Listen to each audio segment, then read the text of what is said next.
রাস্তায় হারিয়ে যাওয়া ব্যাগ ফিরিয়ে দিল মগরা থানার পুলিশ। আবারও পুলিশের মানবিক মুখ। হুগলি জেলা গ্রামীণ পুলিশের মগরা থানার অন্তর্গত চাপাড়ুই আড্ডার কাছে একটি বাইক থেকে একটি ব্যাগ পড়ে যায়। পুলিশ সূত্রে জানা যায়, চুঁচুড়া কোর্টের এক আইনজীবী তার পান্ডুয়ার বাড়ি থেকে চুঁচুড়ার উদ্দেশ্যে বাইক চালিয়ে যাচ্ছিলেন। সেই সময় কোনোভাবে বাইকে থাকা একটি ব্যাগ পড়ে যায়। কিছুক্ষণ পর তিনি গাড়িতে ব্যাগটি দেখতে না পেয়ে তিনি আবার ফিরে গিয়ে ব্যাগটি খোঁজাখুঁজি করেন। স্থানীয় এক দোকানদারকে জিজ্ঞাসাও করেন। অনেক খোঁজাখুঁজির পর না পেয়ে তার কথা মতো সেই রাস্তায় কর্মরত ছিলেন মগরা থানার এসআই বাসুদেব গোস্বামী।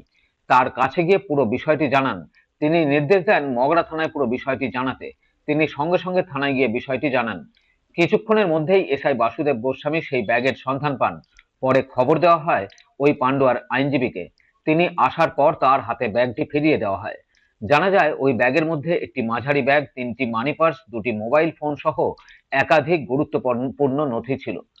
আইনজীবী বলেন, আমি পুলিশ এবং যে ব্যক্তি ফিরিয়ে দিয়েছেন তাদের দুজনকেই ধন্যবাদ জানানোর আমার কোনো ভাষা নেই। হারিয়ে যাওয়া ব্যাগ ফিরে পেয়ে খুশি আইনজীবী। কি বলছেন ওই আইনজীবী ও স্থানীয় দোকানদার, শুনবো।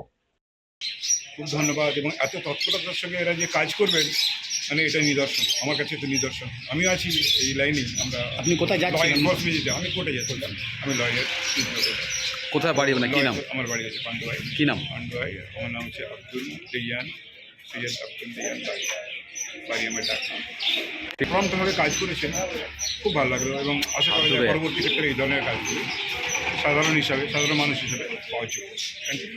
ব্যাগটা পড়ে যাওয়ার কারণে আমার কাছে এবং সাহায্য করলো, তো আমি সেই ইয়েতে আমার যেটুকু সামর্থ্য সেই অনুযায়ীতে তার সঙ্গে থেকে তাকে সাহায্য করে তার উপকার করে আজকে তাকে সবসময় জিনিস আমি ফিরে দিতে পেরেছি। আমি এটাই আস্তে আস্তে যেন পরবর্তীকালে যদি এরকম কোনো মানুষ অসহায় পায়, সেই জিনিসকে যেন সর্বসময় তাকে এরকমভাবেই মানুষ যাতে হেল্প করে, আমি সেটা কামনা করি। মগরা থেকে রাজেশ দেবনাথের রিপোর্ট, খবর নিউজ 6।